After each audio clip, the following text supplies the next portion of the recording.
You might have water getting into the basement corner in a finished basement, and you can see visible, probably a type of black mold on the drywall. You go, okay, I'm just going to remove the drywall, which tends to, I think, be the easiest solution when it comes to drywall that's impacted, is just demo it, get that out of there. Yeah. Not that hard to replace, right?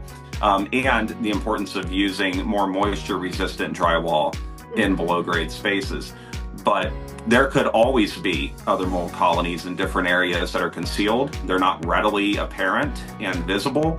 So you just never know until Yeah, you do that definitely. test. But I did mention a story that I wanted to share about DIY versus the pro. So we tested two basements of a side-by-side duplex a while back. It was a client we've dealt with a few times. He's an investor, buys low-income rental properties, and he's not a slumlord. He really cares about the buildings being generally safe for his tenants.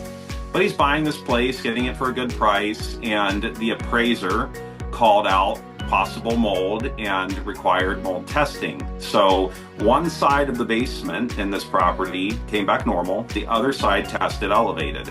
And he called me and he said, Steve, what do I do? Because I had a professional company out, not yours, a different one, a chain company.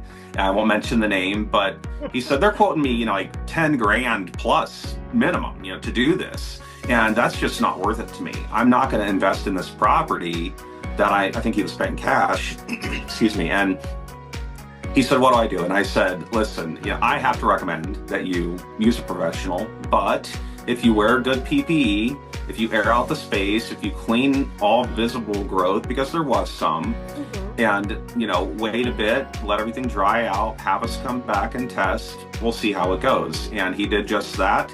And, a couple weeks or so, I think later, we were back out, test came back normal. So with some pretty Yeah. easy DIY work, he saved over $10,000. And it's been my experience that a lot of times some of these companies do give really outrageous quotes.